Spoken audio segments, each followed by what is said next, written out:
हम लोग डिस्कशन करने जा रहे हैं एक नए टॉपिक को जिसका नाम है यूजर्स ऑफ अकाउंटिंग। जैसे कि आप लोग बोर्ड पर देख पा रहे होंगे कि मैंने ऑलरेडी टॉपिक लिख दिया है। तो यहाँ पे यूजर्स ऑफ अकाउंटिंग को एक और नाम से जाना जाता है, इसे कह सकते हैं हम parties interested in accounting information. Parties interested in accounting information, समझ रहे हो ना। अकाउंटिंग इंफॉर्मेशन के लिए कौन कौन से पार्टीज, कौन कौन से व्यक्ति इंटरेस्टेड होता है, तो उसे आज हम डिस्कस करने वाले हैं। तो लेट्स स्टार्ट आवर वीडियो। देखो, पहली चीज, किसी भी चीज को डिस्कस करने के पहले थोड़ा मैं ब्रीफली आप लोगों को बताना चाहूंगी कि अकाउंटिंग इंफॉर्मेशन होता क्या है। जो हम लोग किसी भी बिजनेस में या फिर किसी भी कंपनी में साल के एंड में, अकाउंटिंग ईयर के जो एंड में 31 मार्च को जो अकाउंट बनाए जाते हैं, profit and loss account, balance sheet, cash flow statement, जो भी चीजें बनाई जाती है वो अकाउंटिंग इंफॉर्मेशन का काम करता है। करेक्ट। तो जो भी अकाउंट्स बनाए जाते हैं, जो भी उसमें इंफॉर्मेशन दी गई होती है, सेलिंग, परचेजिंग, एसेट्स, लायबिलिटीज की वैल्यू, प्रॉफिट की वैल्यू, लॉसेस की वैल्यू, कैपिटल की वैल्यू, ये क्या है? Accounting information. समझ रहे हो?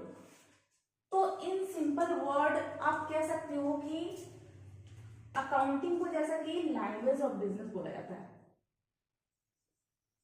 Language of business. Correct. Accounting is a language of business. तो यहाँ पे अकाउंटिंग को बिजनेस का लैंग्वेज क्यों बोला जाता है, थोड़ा सा समझते हैं। देखो, बिजनेस किसी भी तरीके का वो बिजनेस हो, लार्ज स्केल के हो, मिडिल स्केल के हो, स्मॉल स्केल के हो, किसी भी स्केल के बिजनेस हो, उसके उस बिजनेस में क्या चीजें चल रही है, समझ रहे हो? क्या चीजें चल रही है, दैट मीन्स उसकी प्रॉफिट कितनी हो रही है, लॉसेस कितने हो रहे हैं, क्रेडिटर्स कितने हैं, डेटर्स कितने हैं, सेलिंग क्या है, परचेजिंग क्या है, कुछ भी उसमें क्या चल रहा है, वो बिजनेस खुद आकर हमें नहीं बता सकता है, क्योंकि बिजनेस बोल नहीं सकता है। तो बिजनेस के बिहाफ में कौन बोलता है? वो बोलता है अकाउंट, जो कि हम मेंटेन करते हैं, जो कि हम बनाते हैं साल के एंड में। क्लियर? समझ रहे हो इस चीज को? तो यहाँ पे जो अकाउंट है बिजनेस की सारी इंफॉर्मेशन लाकर रिप्रेजेंट करता है। क्लियर? तो यहां तक चीजें तो क्लियर है। बट हमारा जो टॉपिक वो क्या है कि यूजर्स ऑफ अकाउंटिंग। अब इस अकाउंटिंग के यूजर्स कौन कौन से हैं उससे आज हम समझेंगे। तो बहुत ही सिंपली अगर समझा जाए, देखा जाए तो कहा जाता है कि अकाउंट की जरूरत किसे हो सकती है? बिजनेस ऑनर को होगी, वहाँ जो एम्प्लॉयज होंगे उन्हें हो सकती है, वहाँ के मैनेजर को हो सकती है। ठीक है, ये तो बहुत ही कॉमन सी चीज है कि उस बिजनेस में क्या चल रहा है, कौन सी एक्टिविटी हो रही है, या फिर कह सकते हो कि कौन से ट्रांजेक्शन्स हो रहे हैं, इसके बारे में कौन जानना चाहेगा? जो बिजनेस को रन कर रहा है, ऑपरेट कर रहा है। बट यहाँ पे हम उन सारे व्यक्तियों को भी जानेंगे, समझेंगे जो कि उस बिजनेस को लेकर इंटरेस्टेड होते हैं, उस बिजनेस की इंफॉर्मेशन को कलेक्ट करना चाहते हैं, और कलेक्ट ही नहीं करते हैं, उस इंफॉर्मेशन के थ्रू वो किसी डिसीजन पे पहुंचते हैं। समझ लो।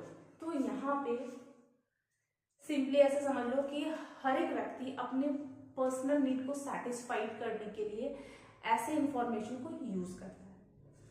तो देखो यार, यहाँ पे मैंने दो पार्ट में डिवाइड किया हुआ है यूजर को। ठीक है, फर्स्ट पार्ट हमारा जो है वो इंटरनल यूजर है, और जो सेकंड है वो एक्सटर्नल यूजर है।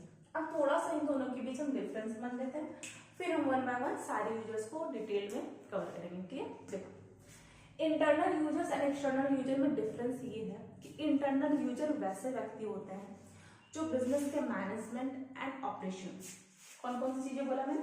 देखो, मैनेजमेंट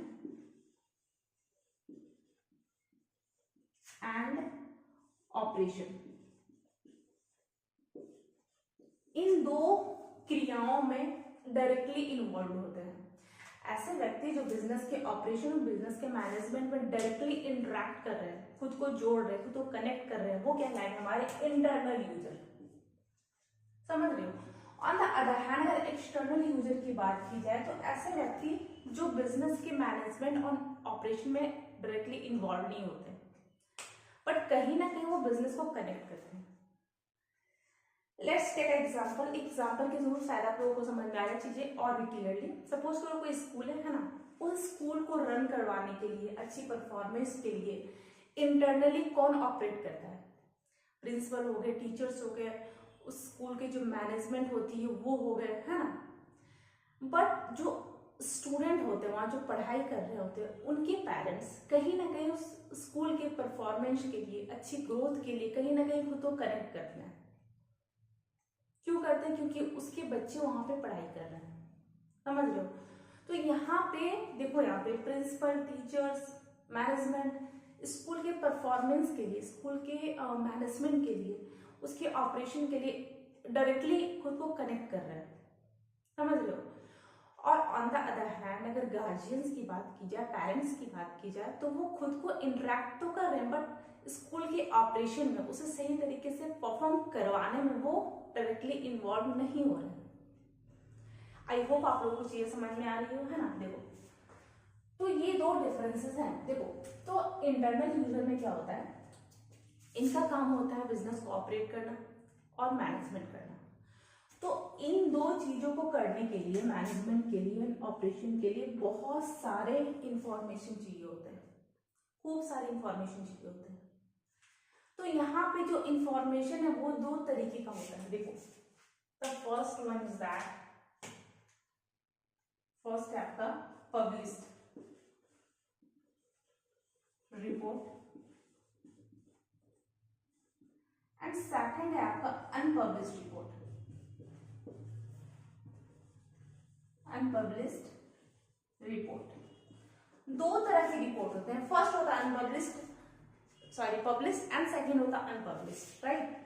तो पब्लिश्ड रिपोर्ट में क्या होता है, जैसे कि नाम से क्लियर हो रहा है कि ऐसी कोई रिपोर्ट जो कि पब्लिश की जा रही है, टेलीकास्ट किए जा रहे हैं, ब्रॉडकास्ट किए जा रहे हैं, उसे प्रसारित किया जा रहा है, समझ रहे हो। और वैसी रिपोर्ट जिसे पब्लिश नहीं किया जा रहा है, उसे हाइड रखा जा रहा है, सीक्रेट रखा जा रहा है।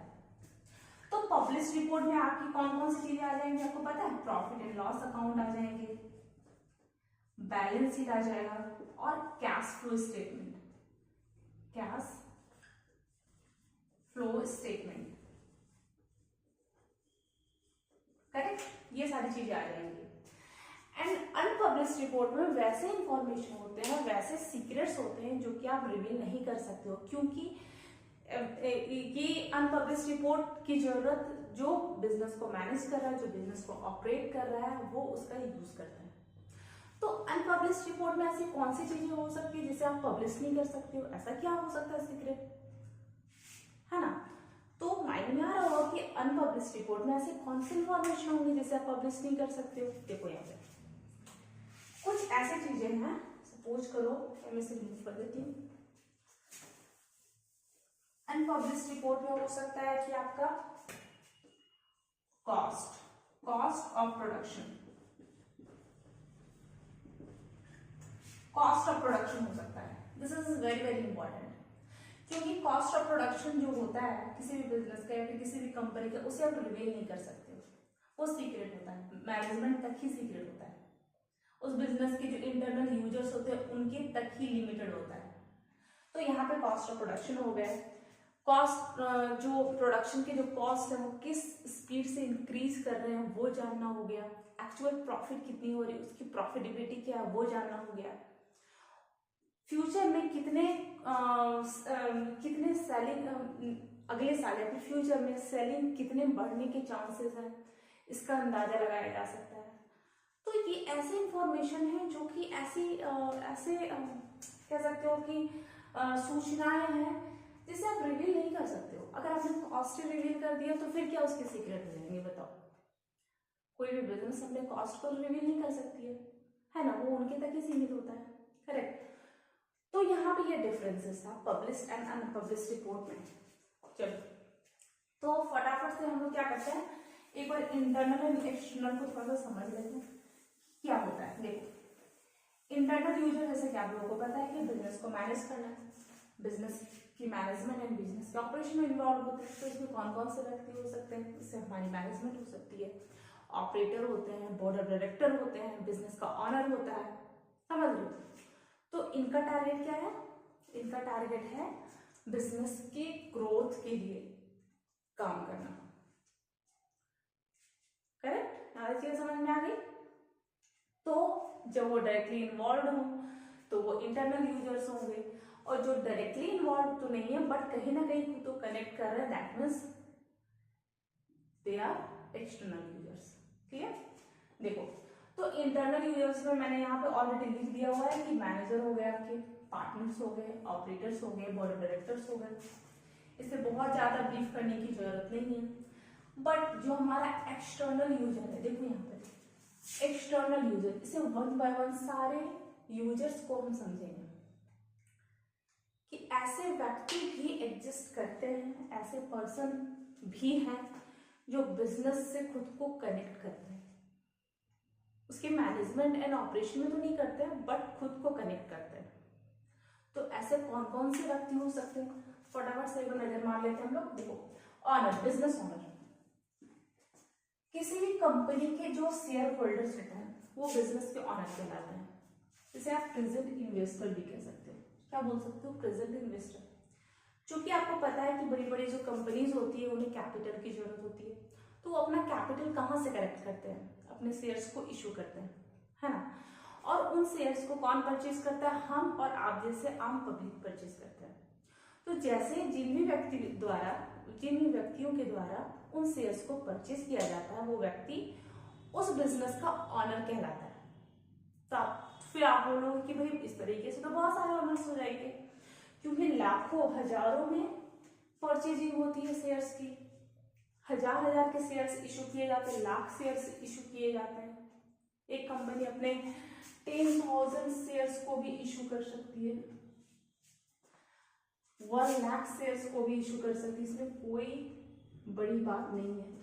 तो इस तरीके से तो इसके 1 लाख 1 लाख ऑनर हो गए, है ना।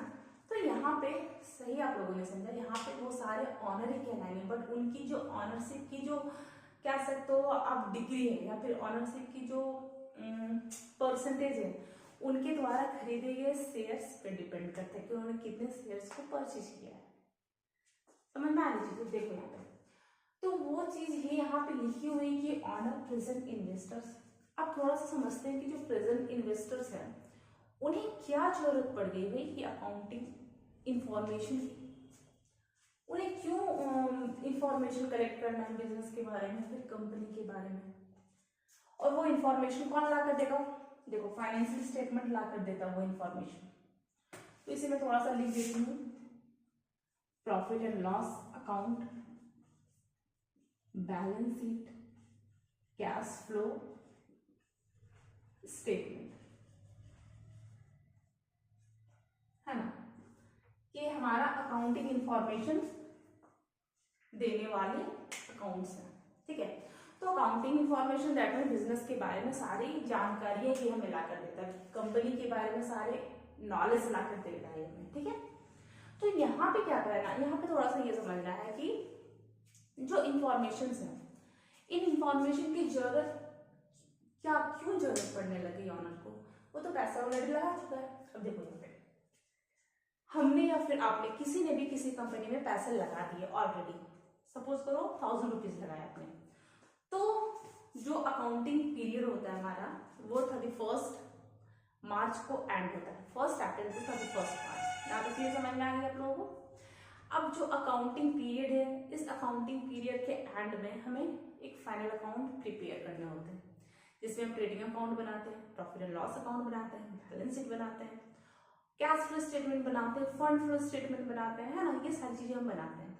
तो यहाँ पे ये जो इन्वेस्टर्स है ये कैलकुलेट करते हैं पर ईयर की क्या उन्होंने जितने पैसे लगाए हैं उसे लगा हुआ रहने दिया जाए या फिर उसे निकाल लिया जाए या फिर कहीं और हमें इन्वेस्ट कर देना चाहिए।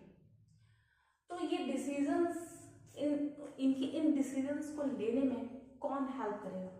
ये हमारा अकाउंट हेल्प करता है, क्योंकि ये बताता है बिजनेस के बारे में कि बिजनेस कैसा परफॉर्म कर रही है, बिजनेस का ग्रोथ कैसा है, समझ रहे हो। बिजनेस के डेटर्स कितने हैं, इसके क्रेडिटर्स क्या है, टोटल एसेट्स कितनी है, टोटल लायबिलिटीज कितनी है, ठीक है। तो ये सारी इंफॉर्मेशन लाकर देता है ये हमारा final account, profit and loss account, balance sheet, ठीक है। तो इसके बेसिस पे जो हमारे प्रेजेंट इन्वेस्टर्स होते हैं वो डिसीजन लेते हैं कि भाई हमने जो सपोज करो यहाँ पे 10,000 रुपीज लगाया है उसे रहने दिया जाए, क्योंकि क्योंकि बिजनेस की ग्रोथ अच्छी है, वो प्रॉफिट कर रही है लगातार, है ना, तो उसके बेसिस पे वो डिसीजन लेता है। सेकंड क्या आपका पोटेंशियल इन्वेस्टर, देखो ये हो गया पोटेंशियल, संभावित, ऐसा व्यक्ति जो बिजनेस में पैसा लगाना चाह रहा है, शेयर्स खरीदना चाह रहा है कंपनी के। अब कहीं पे भी हम पैसे लगाने की सोच रहे हैं तो क्या हम ब्लाइंडली पैसे बस इन्वेस्ट कर देंगे, या फिर पहले उसके बारे में पूरी तरीके का इंफॉर्मेशन कलेक्ट करेंगे कि भाई मैं जहाँ पे पैसे लगा रहा हूँ या फिर लगा रही हूँ, है ना, वो उसके थ्रू मुझे इंटरेस्ट टाइम टू टाइम मिलेगा या नहीं, या फिर कहीं ऐसा तो नहीं कि मैं जहाँ पैसे लगा रही हूँ वो पैसे डूब जाए, समझ रहे हो। तो ये सारा कच्चा चिट्ठा हम चेक करेंगे, और कच्चे चिट्ठे को चेक करने के लिए हमें कौन हेल्प करेगा, वो हमारा अकाउंट हेल्प करेगा, फाइनल अकाउंट हेल्प करेगा। वो मुझे बताएगा कि भाई देखो इस बिजनेस की प्रॉफिटेबिलिटी इतनी है, आपको इतने ही पैसे लगाने चाहिए, फिर मैं उस डिसीजन तक पहुंचूंगी क्या मुझे पैसे लगाने और कितने लगाने, करेक्ट। देखो नेक्स्ट क्या, क्रिएटर्स। क्रिएटर्स ऐसे व्यक्ति होते हैं जो कि अपनी सर्विस और अपना माल को क्रेडिट में सेलिंग करते हैं, क्रेडिट सेल करते हैं, उधार विक्रय। अब यहाँ पर देखो कोई भी व्यक्ति अपना माल उधार बेच रहा है तो क्या वो उसकी क्रेडिट वर्दीनेस जानना नहीं चाहेगा। क्रेडिट वर्दीनेस दैट मीन्स कि उसके पैसे डूब तो नहीं जाएंगे, उसे उसका जो रिटर्न है, जो उसकी कीमत है वो उसे मिल जाएगी या नहीं। तो फिर से वही वाला काम करेगा, वो सारे इंफॉर्मेशन को कलेक्ट करेगा, और वो इंफॉर्मेशन कौन ला कर देता है, फाइनेंशियल अकाउंट ला कर देता है। तो यहाँ पे आप लोग क्या देख रहे हो, क्या समझ रहे हो कि अकाउंटिंग की इंफॉर्मेशन की यूजर्स की कितनी लंबी लिस्ट है किसी भी बिजनेस के लिए, क्योंकि ये बहुत ही सिंपल सा लॉजिक है। किसी भी बिजनेस को इस्टेब्लिश करने के लिए हमें हर एक व्यक्ति की सपोर्ट की जरूरत होती है। हम अगर चाहें भी तो भी, हम कितने भी स्ट्रांग क्यों ना हो, फिर भी हम खुद से अपने दम पे उसी को, अपने बिजनेस को इस्टेब्लिश नहीं कर सकते। हमें फाइनेंशियली, मॉरली, फिर कह सकते हो आप गवर्नमेंट की हेल्प लेनी होती है ना, हर एक तरीके से दूसरे पर डिपेंड रहना होता है। रॉ मटेरियल अगर हमें परचेज करना हो तो हमें सप्लायर से भी डिपेंड रहना होता है। अगर हमें अपने मटेरियल बेचने हो तो फिर हमें कस्टमर्स पे डिपेंडेंट रहना होता है। अगर हम होलसेल कर रहे हैं तो हमें रिटेलर्स पे डिपेंड होना पड़ता है ना। तो हमें हर एक व्यक्ति पे इंटरडिपेंडेंट होना पड़ता है। आज के टाइम में किसी भी बिजनेस को अपने दम पे अकेले खड़ा नहीं किया जा सकता है, समझ लो।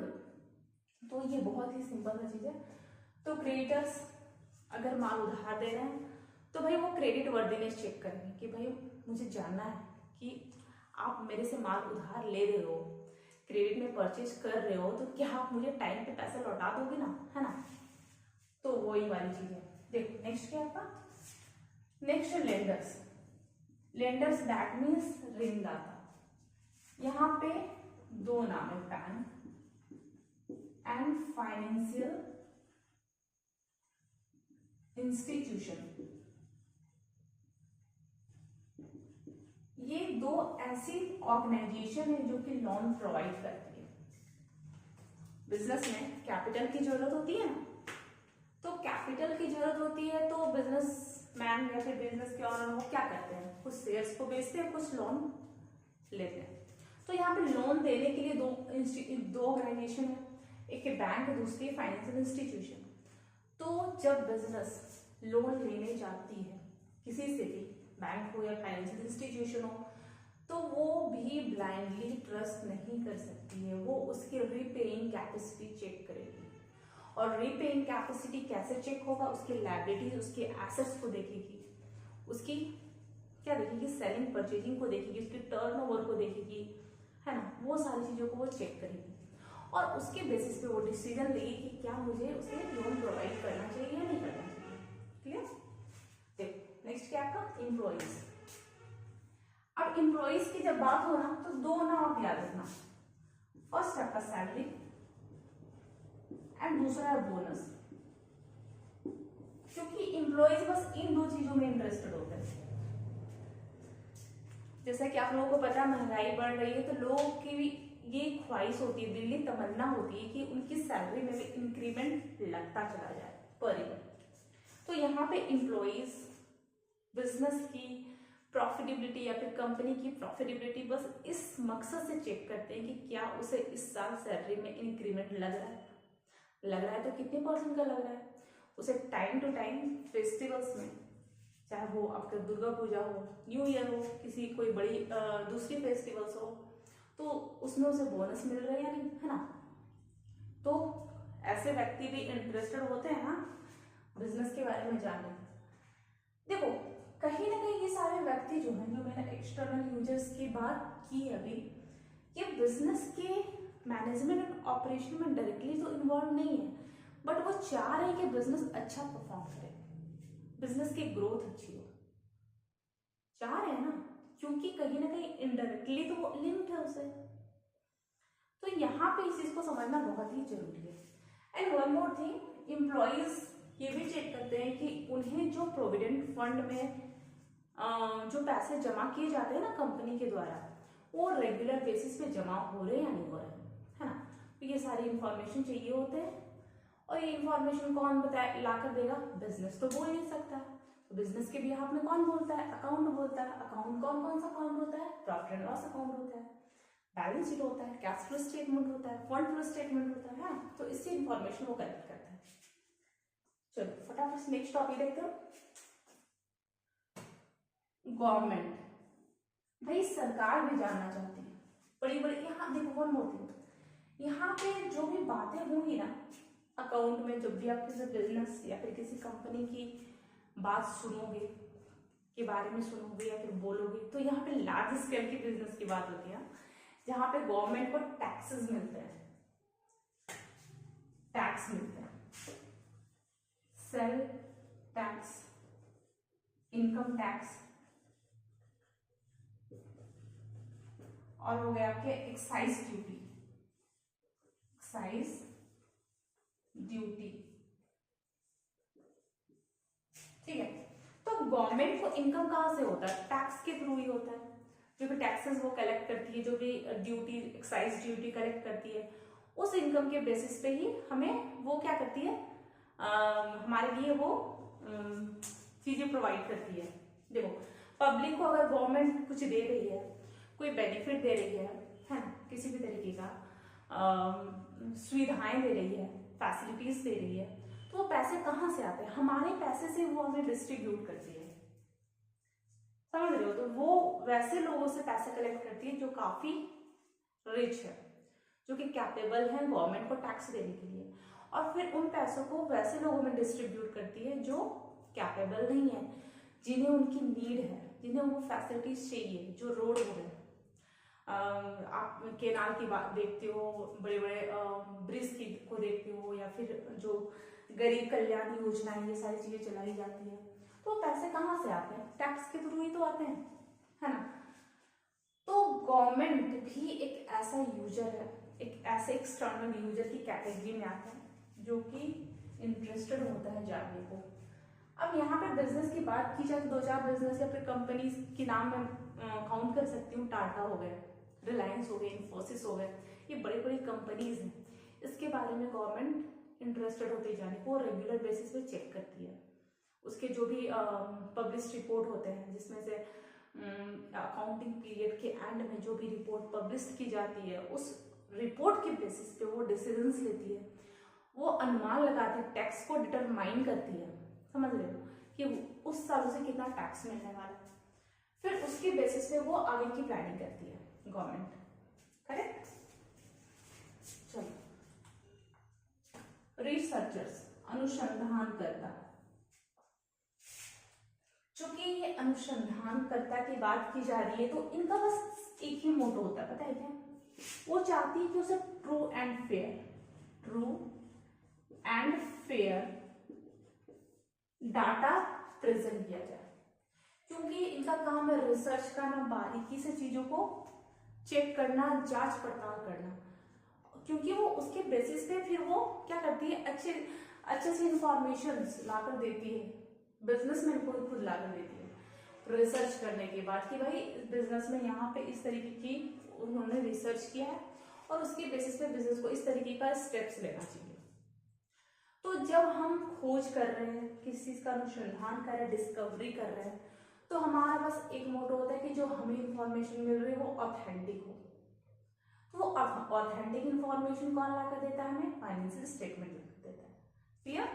देखो, पब्लिक, एक नॉर्मल पब्लिक भी, क्या आप टाटा कंपनी के बारे में जानने को इंटरेस्टेड होंगे? रिलायंस के बारे में जानने को इंटरेस्टेड होंगे? बिल्कुल होंगे, क्योंकि आज की डेट में हर एक व्यक्ति कहीं ना कहीं खुद को कनेक्ट कर रहा है। अगर सिंपली यंगस्टर्स की बात की जाए तो वो ये देखना चाहते हैं कि भाई उसे किसी कंपनी में एम्प्लॉयमेंट मिल रहा है या नहीं, वो रोजगार ढूंढते हैं। तो रोजगार कौन बताता है? देखो, रोजगार ढूंढने का मतलब इनडायरेक्टली वो एस्टिमेट कर रहे हैं, वो प्रिडिक्ट करना चाह रहे हैं कि भाई इस कंपनी में से वैकेंसीज आने वाली है। कैसे? क्योंकि कंपनी अच्छा परफॉर्म कर रही है, कंपनी प्रॉफिट में चल रही है। अगर कंपनी लॉस में चल रही हो, कोविड के टाइम में देखो बहुत सारी कंपनीज लॉस में, बहुत सारी की बात नहीं की जा रही है, सारी कंपनीज लॉस में चल रही थी उस वक्त, तो उस वक्त उन्होंने कितने एम्प्लॉयज को निकाल दिया, समझ रहे हो? तो यहाँ पे अगर कंपनी अच्छा परफॉर्म कर रही है, उसकी प्रॉफिट अच्छी हो रही है, तो यंगस्टर्स ऐसा अनुमान लगाते हैं कि इस कंपनी से हमें वैकेंसीज देखने को मिलेंगे। नॉर्मल पब्लिक की बात की जाए तो वो ये भी देखना चाहते हैं कि भाई अगर आप इतनी बड़ी कंपनी हो, क्या कहते हैं, हर एक रिसोर्सेज को यूज कर रहे हो, समाज में रहकर अपने बिजनेस को एक्सपैंड कर रहे हो, तो समाज के लिए कुछ कर रहे हो या नहीं? लाइक पॉल्यूशन कंट्रोल के लिए क्या कर रहे हो? या तो कह सकते हो कि जो गुड्स हमें, जो भी प्रोडक्ट हमें प्रोवाइड किए जा रहे हैं बिजनेस के थ्रू या फिर उस कंपनी के थ्रू, वो ड्यूरेबल होने चाहिए, वो सेफ होने चाहिए हमारी लाइफ के लिए। तो ये सारा इंफॉर्मेशन हर एक पब्लिक को चाहिए होता है, समझ रहे हो? तो ये इंफॉर्मेशन वो कहाँ से कलेक्ट करेंगे? देखो, बस हम अंदाजा लगा सकते हैं, हम बस एस्टिमेट कर सकते हैं, ऐसे अनुमान लगा सकते हैं। हम एग्जैक्ट किसी डिसीजन पे एग्जैक्टली क्या कर सकते हो आप? हम एक अंदाजा के बेसिस पे हम कोई डिसीजन लेते हैं, क्योंकि क्लियरली हमें भी नहीं पता होता कि क्या होने वाला है आगे कंपनी में या फिर उस बिजनेस में, है ना? तो हम बस अंदाजा लगाते हैं कि भाई अगर सिंपल सी बात है, अगर कंपनी की परफॉर्मेंस अच्छी है, प्रॉफिट अच्छा है, क्या कह सकते हो आप, लायबिलिटीज कम हो रही है, एसेट्स बढ़ रहे हैं, कैपिटल बढ़ रहा है ना, तो इट्स वेरी नेचुरल कि कंपनी अच्छा कर रही है, और अच्छा करे दैट मीन्स हमें भी उसका बेनिफिट मिलने वाला है, राइट? तो यहाँ पे आप लोगों ने क्या देखा कि जो अकाउंटिंग इंफॉर्मेशन है इसके यूजर्स की लिस्ट कितनी लंबी है, और ये हर एक बिजनेस के लिए अप्लाई होगा, ऐसा नहीं है, समझ रहे हो? ये हर एक बिजनेस के लिए अप्लाई होगा। तो अकाउंटिंग यूजर इंफॉर्मेशन के यूजर्स, दैट मीन्स कंपनी के बारे में जानना, और कंपनी के बारे में बताता कौन? हमारा फाइनल अकाउंट बनाता है। क्लियर? तो आई होप आप लोगों को ये चीजें समझ में आ रही हो। अगर आप चाहो तो इसके स्क्रीनशॉट ले सकते हो, है ना? देखो, तो आपके क्वेश्चन में एग्जाम के टाइम में आपके क्वेश्चन में 2-3 तरीके से घुमा कर भी क्वेश्चन किया जा सकता है कि अकाउंटिंग यूजर्स को बताओ, या फिर party interested in accounting information के बारे में डिटेल में बताओ। तो आपका आंसर ये होगा। आप उसे ब्रीफली क्या कर सकते हो, चार्ट के पैटर्न में या फिर इस तरीके से आप लिख सकते हो, और 1 by 1 आप इसे थोड़ा थोड़ा ब्रीफ कर सकते हो। क्लियर? तो आई होप आप लोगों को चीजें समझ में आ रही हो। टॉपिक बहुत लेंदी तो नहीं था, बट जो भी एक्सप्लेनेशन का तरीका था वो आप लोगों के लेवल के अकॉर्डिंग ही था। तो आई होप आप लोगों को चीजें समझ में आ रही हो। अगर आप लोगों को चीजें समझ में आ रही हो तो प्लीज इसे लाइक करो, शेयर करो, सब्सक्राइब करो, एंड मिलते हैं हम अपनी अगली वीडियो में। तब तक के लिए थैंक यू सो मच।